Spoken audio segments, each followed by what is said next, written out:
We are going to do something a little different today, something I talked about last time.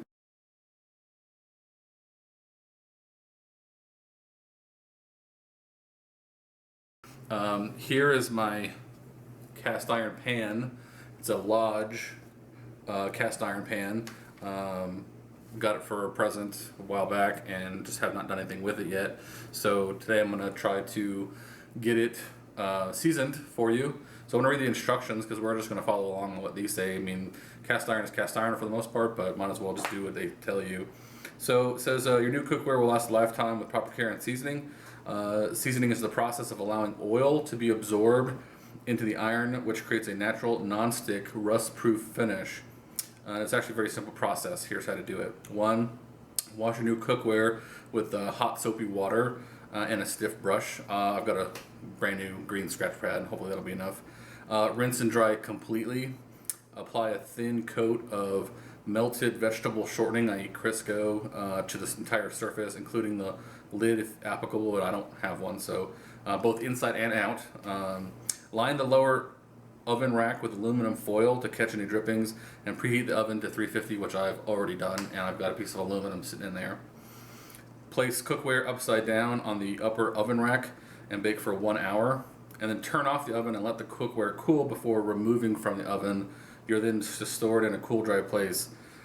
After use, clean using a stiff brush and hot water only. Do not use dish soap. So we only use the soap the very first time to get off any junk and any kind of waxy sealant that they may have put on it to protect it. Towel dry immediately and apply a light coating of vegetable oil to cookware while still warm. And that's the way you can keep the seasoning fresh all the time, and it's always just ready to go.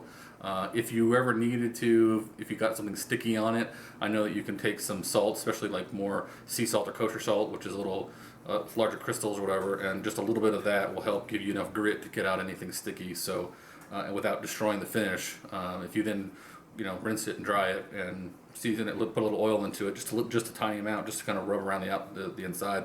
That's all you really need to do. And this metal, over time, as you use it, will go from this kind of steel gray to a really dark black, almost glossy finish, especially on the inside. And it's really the best thing to cook on. I've been cooking on it my whole life. Literally, my parents bought a set of 3, one really big one like the one I have, and then one much smaller one, really, which we kind of use for eggs and fry eggs and stuff like that. And those they bought those like 6 months after I was born, and that thing is still perfectly seasoned and working good. And I can't imagine kind of using anything other than cast iron to do a lot of kind of day-to-day cooking, because it's just wonderful. The heat is perfectly distributed, and it's that kind of natural non-stick finish. You put a little fat in the bottom of the pan. It's really just a bare amount, and that's all you need. And it's really just the best thing to cook on. So if you have the opportunity to pick some up, even if it's not brand new, even if you get some used stuff, it's a little rusty, whatever, just remove all the rust and then go through the same process I'm about to show you. And cast iron is the best thing to cook on, really. And the only thing you don't want to cook on it really is too much acidic stuff, so a lot of tomatoes and things like that, because the acidity will kind of pull up some of the metal and maybe give you an off flavor. It won't be real dangerous or anything necessarily, but it won't really taste really well, and it could start stripping out some of the seasoning or whatever. But other than that, and even that you could do a little bit of, just as long as you don't let it sit there or whatever, so you'll be fine. So I'm going to show you all the things that you're going to need, and then we're going to get started.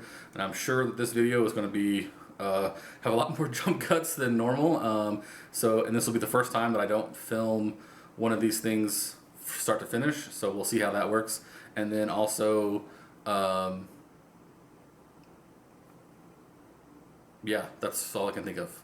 So hopefully it'll be a little more entertaining than the last couple, which is just me kind of rambling, talking at the camera. So we'll get started. All right. Okay, so here's the things that you need. Obviously, we'll be here in the sink doing some washing with some dish soap and a green scratch pad. Obviously, the pan that you're going to be doing this. We'll dry it out with the paper towels, and then we'll use some of those with the margarine or the vegetable shortening to line the pan. And then I've obviously got the aluminum foil, which I've already put a stick in, or a piece in, to the oven, which is hot. And we'll get started. Okay, I've already got the water really hot.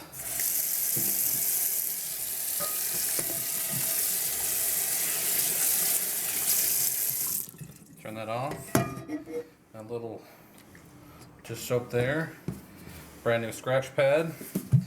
And just give it a good scrub. This is the way we scrub our pans. Scrub our pans. Okay, I'll stop now. I will. I promise I'll kill myself later. Sorry about that.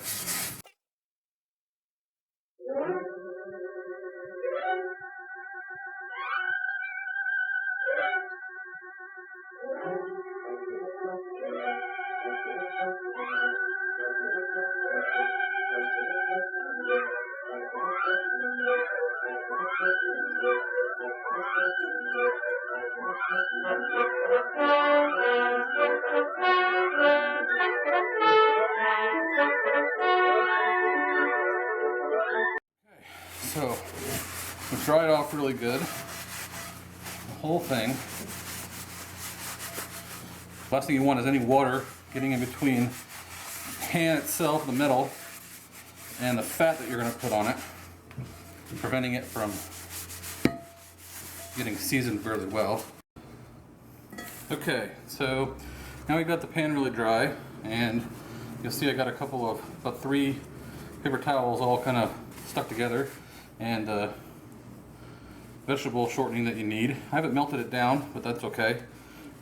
Just kind of get yourself a scoop there on your whatever, and start rubbing it in. This way it's easy to see kind of where you've been, where you still need to apply some. You want to be somewhat liberal with it, but not too much. You don't want like globs of it, because that stuff will just burn. Remember what they said, all the way on the inside and the out, so we get the handles really well. If you need some more, you can always get some more. If your towel starts to wear out, just kind of fold it and dive back in there with it.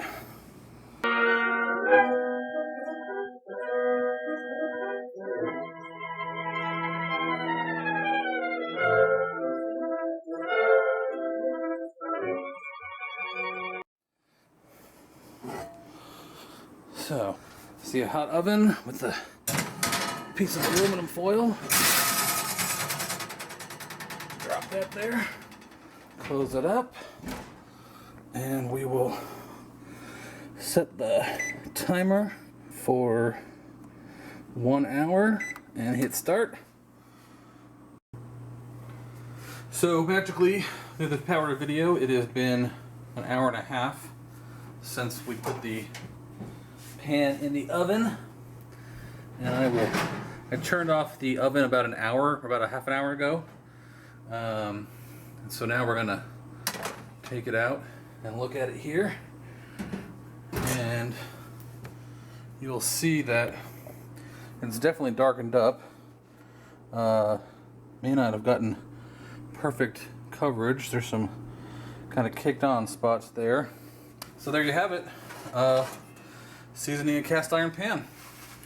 All right, we'll talk to you next week.